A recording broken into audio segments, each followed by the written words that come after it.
Agora você ouve uma palavra de vida com o pastor Érico Rodolfo Bussinger.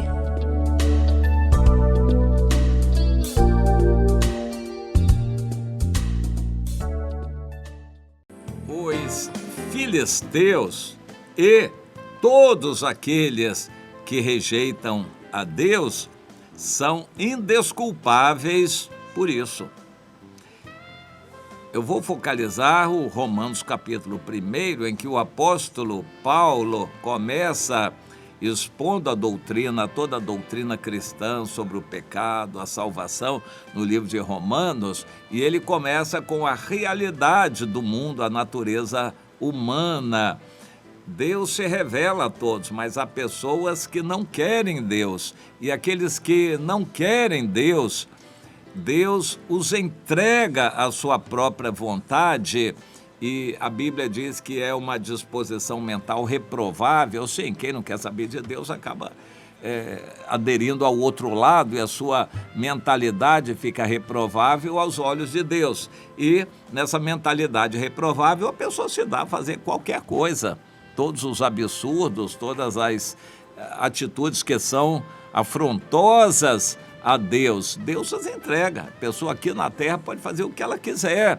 Um dia vai encontrar Jesus como juiz e vai ser julgada terrivelmente. Mas até lá, essa pessoa tem a liberdade, até a morte, de fazer o que ela quiser. Mas o apóstolo Paulo diz: és indesculpável, ó homem, porque Deus se revela na natureza.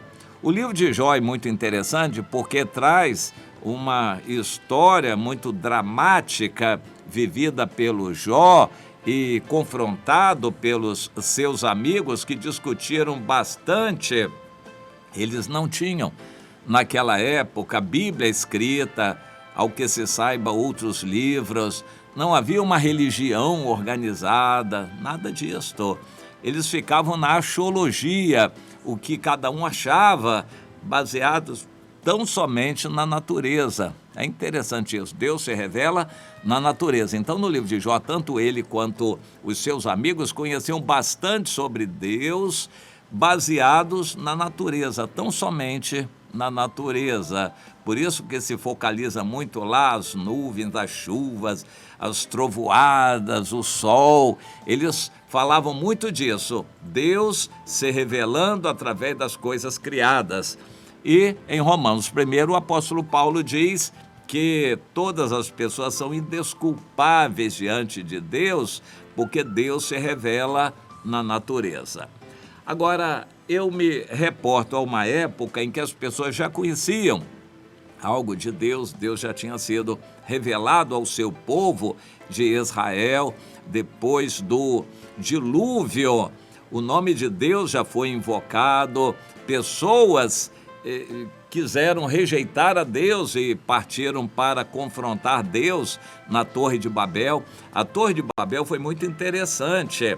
E há uma história que não está na Bíblia, que chineses têm levantado em nossos dias. Depois do dilúvio, como os seres humanos migraram para a China, e o próprio dialeto da China traz muito da Arca de Noé e do dilúvio que aconteceu, de forma que essa revelação de Deus no dilúvio foi preservada, inclusive, nas letras, nos caracteres da escrita chinesa.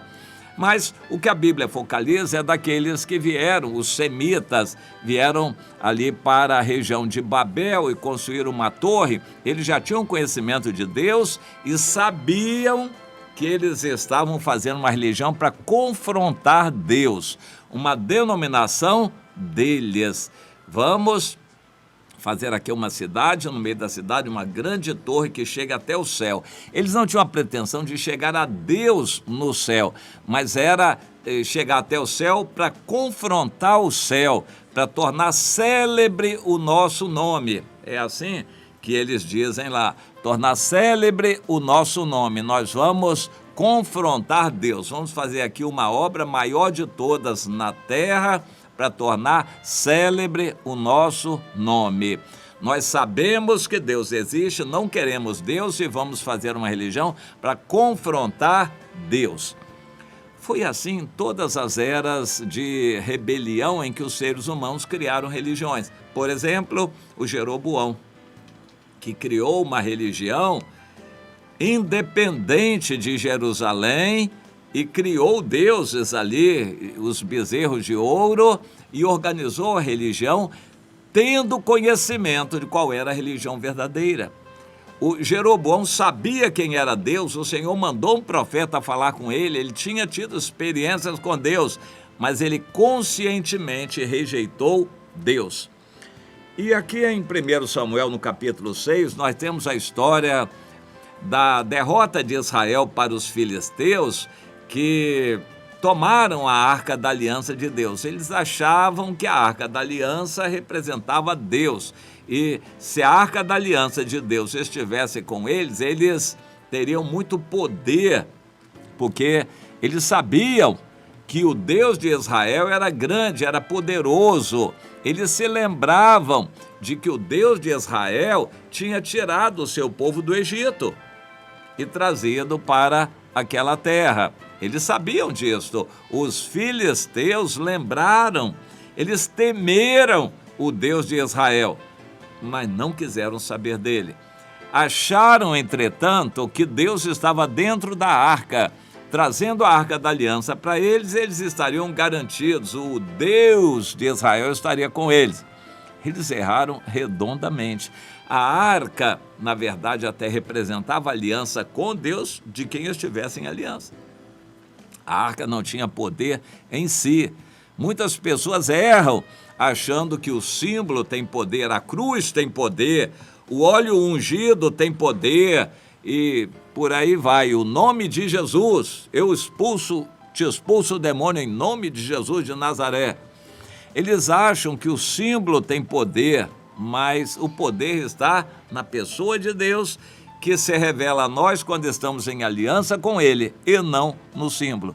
Portanto, aquela arca não era poder em si, ela representava poder de quem estava em aliança com o Deus da aliança. Então, no capítulo 6 de 1 Samuel, diz que a arca esteve por 7 meses. A Arca da Aliança foi tomada pelos filisteus e esteve por 7 meses na terra deles. E foi matando gente por toda parte, trazendo maldições. Interessante.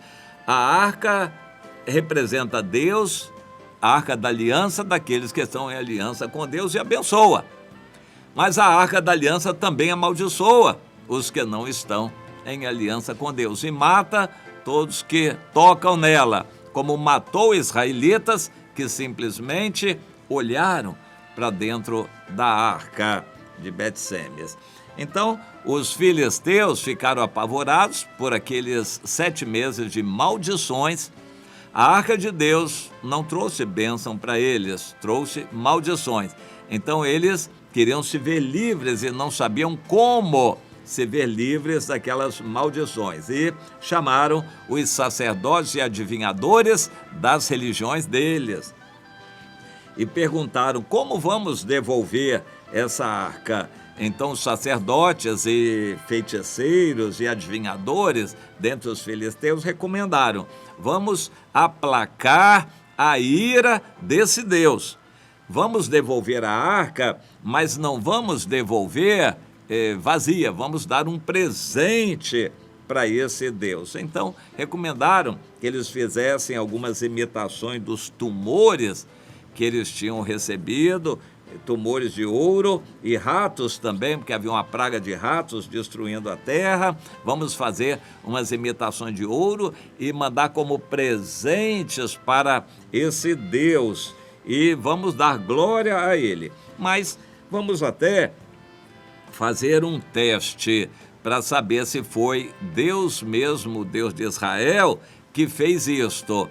Então, vamos colocar, puxando um carro, a Arca da Aliança em cima de um carro de bois, vamos colocar umas vacas para puxar esse carro vacas que tenham crias, bezerros. Todo mundo sabe que na natureza toda mãe, toda fêmea tem por instinto uma ligação muito forte com o filho. Então nós vamos botar as vacas para puxar esse carro de bois e vamos segurar os bezerros delas aqui, amarrados. Se realmente é Deus de Israel quem fez isso, então as vacas vão correr direto para lá. Nós vamos simplesmente soltar as vacas, vamos liberar o carro de bois e vamos ver para onde as vacas vão levar essa arca. Os bezerros nós vamos manter aqui presos, amarrados. Se foi Deus, ele vai fazer com que essas vacas se dirijam para lá. E foi o que aconteceu. Não somente as vacas se encaminharam diretamente para a terra de Israel, a cidade de Bet-Sêmias, e andando e berrando, seguiam sempre por este mesmo caminho, sem se desviarem, nem para a direita, nem para a esquerda, até que chegaram lá. Então os filisteus chegaram à conclusão de que o que eles supunham estava certo. Era Deus mesmo que tinha feito aquilo. Deus se alegrou com a devolução da arca, Deus recebeu os presentes que eles deram para curar os filisteus, que então foram curados, e as vacas foram dirigidas por Deus. Deus dirige até as vacas. Mas Deus fala por jumenta, Deus fala pelo galo do Pedro, até as pedras clamam, as vacas obedecem. Mesmo que os filhos delas, os bezerros, estejam presos aqui, elas vão para lá por obediência ao Senhor. E foi assim que a arca foi devolvida. E os filisteus, então, aprenderam que Deus é Deus. Mas adiantou pouco, porque eles continuaram adorando Dagon e outros deuses, ídolos que eles tinham. Eles conheceram o Deus verdadeiro, viram o poder de Deus, mas não quiseram a Deus. Então o que aconteceu com os filisteus? Eles, rejeitando a Deus, foram entregues a seus pecados, por fim, depois foram dizimados como nação e não há mais lembrança deles. Deus considera indesculpáveis as pessoas que não querem conhecê-lo, que o rejeitam de uma ou de outra maneira. E você entenda isto, não adianta dar a desculpa de que não sabia, que ninguém falou com você. Desculpas não vão atenuar a culpa de uma pessoa perante Deus. Tome conta disso. Você, homem, é indesculpável diante de Deus. Pense nisso, minha irmã. Pense nisto, meu irmão.